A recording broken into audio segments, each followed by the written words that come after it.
Kottayam medical college forensic വിഭാഗം മേധാവിയായ doctor Lisa ജോണിനെതിരെ നടപടി. Ernakulam medical കോളേജിലേക്ക് സ്ഥലം മാറ്റി. മാനസിക പീഡനം ആരോപിച്ച് PG വിദ്യാർത്ഥി നൽകിയ പരാതിയിലാണ് നടപടി. ആരോഗ്യ വിദ്യാഭ്യാസ വകുപ്പ് നടത്തിയ അന്വേഷണത്തിൽ ഡോക്ടർ ലിസ ജോണിന് വീഴ്ച പറ്റിയതായി കണ്ടെത്തി. നടപടി സ്വാഗതം ചെയ്യുന്നുവെന്ന് വിനീത് മീഡിയ വണ്ണോട് പറഞ്ഞു.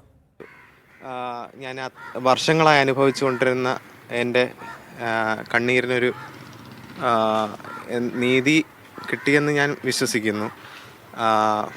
ഉചിതമായ ശിക്ഷാ നടപടി സ്വീകരിക്കുകയോ ട്രാൻസ്ഫർ ചെയ്യുകയോ അല്ലെങ്കിൽ എനിക്ക് മറ്റൊരു സർക്കാർ മെഡിക്കൽ കോളേജിൽ ട്രാൻസ്ഫർ തന്ന് പഠിക്കാൻ തുടർ പഠനത്തിന് എന്നെ അനുവദിക്കണം എന്നുള്ള രീതിയിലായിരുന്നു എൻ്റെ പരാതിയുടെ അവസാന ഭാഗത്തിൽ ഞാൻ പറഞ്ഞിരുന്നത്.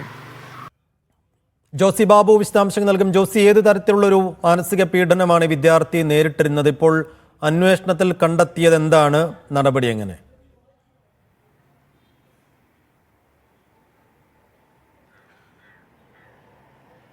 സൈഫുദ്ദീൻ കഴിഞ്ഞ ദിവസം മീഡിയ വണ്ണാണ് ഡോക്ടർ വിനീതിൻ്റെ ദുരവസ്ഥ പുറം ലോകത്തെത്തിച്ചത്. വിനീത് ദീർഘനാളായി വകുപ്പ് മേധാവിയെ, ഫോറൻസിക് വിഭാഗം മേധാവിയായ ഡോക്ടർ ലിസ ജോണിൽ നിന്നും വലിയ മാനസിക പീഡനമാണ് നേരിട്ടുകൊണ്ടിരുന്നത്. പ്രത്യേകിച്ച് മോർച്ചറി ഡ്യൂട്ടിയിൽ നിന്നടക്കം മാറ്റി നിർത്തുക, പരസ്യമായ ആളുകളുടെ മുമ്പിൽ വെച്ച് അധിക്ഷേപിക്കുക, കൈയൊങ്ങുക എന്നടക്കമുള്ള കാര്യങ്ങളിലേക്ക് വരെ കാര്യങ്ങൾ എത്തിയിരുന്നു. പക്ഷേ പല ഘട്ടങ്ങളിലായി വിനീത് മുഖ്യമന്ത്രിക്കും ആരോഗ്യമന്ത്രിക്കും അടക്കം പരാതി നൽകിയിട്ടും ഒരു നടപടിയും ഉണ്ടായിരുന്നില്ല. പിന്നീട് സമാന്തരമായി ആരോഗ്യ വിദ്യാഭ്യാസ വകുപ്പിൻ്റെ അന്വേഷണവും നടക്കുന്നുണ്ടായിരുന്നു. പക്ഷേ പരാതി നൽകി 3 മാസങ്ങൾ കഴിഞ്ഞിട്ടും ഇത്തരത്തിൽ ഒരു വിഷയത്തിലും നടപടി ഉണ്ടാകാത്തതിലേറെ ദുഃഖിതനായിരുന്നു വിനീത്. അന്ന് വിനീത് പ്രതികരിച്ചത് ആത്മഹത്യയുടെ വക്കിലൂടെ താൻ കടന്നു പോകുന്നത്, അത്തരത്തിലുള്ള വലിയ മാനസിക സംഘർഷത്തിലൂടെയാണ് കടന്നു പോകുന്നത്. ഒന്നുകിൽ തനിക്ക് ഇന്ന് തുടർ പഠനം, തൻ്റെ MB ഡോക്ടർ എന്ന സ്വപ്നം പോലും തകർന്നു പോകുമെന്ന അവസ്ഥയിലാണ് അന്ന് വിനീത് പ്രതികരിച്ചത്. തുടർന്ന് മാധ്യമ വാർത്തകളെ തുടർന്നാണ് വകുപ്പ് തലത്തിലുള്ള നടപടികൾ ഇപ്പോൾ വേഗത്തിലാക്കിയിരിക്കുന്നത്. അച്ചടക്ക നടപടിയുടെ ഭാഗമായി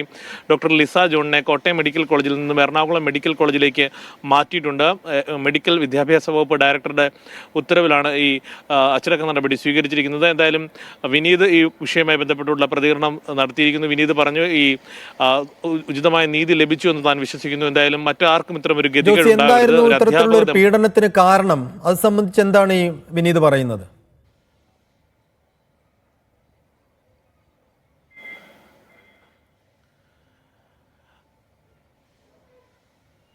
സൈഫുദ്ദീൻ, PG പഠനം എന്ന് പറയുമ്പോൾ വളരെ ചുരുങ്ങിയ ആളുകൾ മാത്രമാണ് ഈ ഫോറൻസിക് വിഭാഗത്തിൽ അടക്കം പഠിക്കാനെത്തുക. 3 വിദ്യാർത്ഥികൾ മാത്രമാണ് കോട്ടയത്ത് PG പഠനത്തിനുള്ളത്.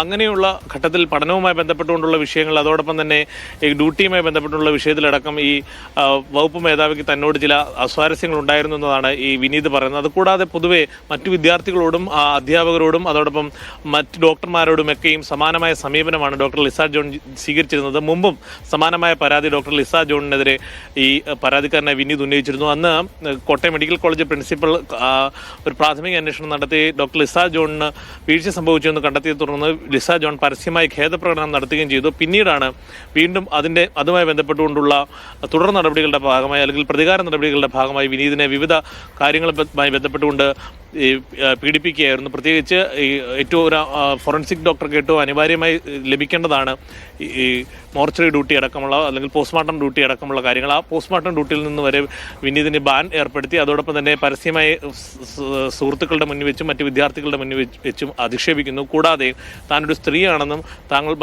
വിനീത് ഒരു പുരുഷനാണ്, അതുകൊണ്ട് സ്ത്രീകൾക്കെതിരെ അതിക്രമം അടക്കമുള്ള വകുപ്പുകൾ ചുമത്തി തനിക്കെതിരെ കേസ് ഞാൻ നൽകുമെന്നും അടക്കമുള്ള കാര്യങ്ങളായിരുന്നു ഈ ഡോക്ടർ ലിസ ജോൺ ഈ വിനീതിനോട് പറഞ്ഞിരുന്നത്. കൂടാതെ വിനീതിനോട് മറ്റു വിദ്യാർത്ഥികളുടെ മുന്നിൽ വെച്ച് വിനീതിനെതിരെ ആക്രോശിക്കുന്ന ശബ്ദ സന്ദേശവും മാധ്യമങ്ങൾ പങ്കുവച്ചിരുന്നു. ഈ ഒരു ഘട്ടത്തിലാണ് ഈ വേഗത്തിലുള്ള നടപടി ആരോഗ്യ വകുപ്പ് സ്വീകരിച്ചിരിക്കുന്നത്. എന്തായാലും വിനീത് പറയുന്നത്, ഇത്തരത്തിലുള്ള ദുരവസ്ഥകളിലൂടെ കടന്നു പോകുന്ന വിദ്യാർത്ഥികൾ, പ്രത്യേകിച്ച് ഇൻസ്റ്റിറ്റ്യൂഷണൽ ഹരാസ്മെന്റിന്റെ ഭാഗമായി ഏതെങ്കിലും വിദ്യാർത്ഥി മാനസിക സംഘർഷം നേരിടുന്നുണ്ടെങ്കിൽ അവർ തന്നെ പോലെ തുറന്നു പറയാൻ മുന്നോട്ട് വരണം. ഈ പലപ്പോഴും മാനസിക സംഘർഷം മൂലം മറ്റ് ചിന്തകളിലേക്ക് കടക്കാതെ നേരിട്ട് നമ്മുടെ അടുത്ത ബന്ധുക്കളോടോ വേണ്ടപ്പെട്ടവരോടോ അല്ലെങ്കിൽ പരാതി പറയേണ്ട വിവിധ ഫോറങ്ങളിലോ പരാതി നൽകണം.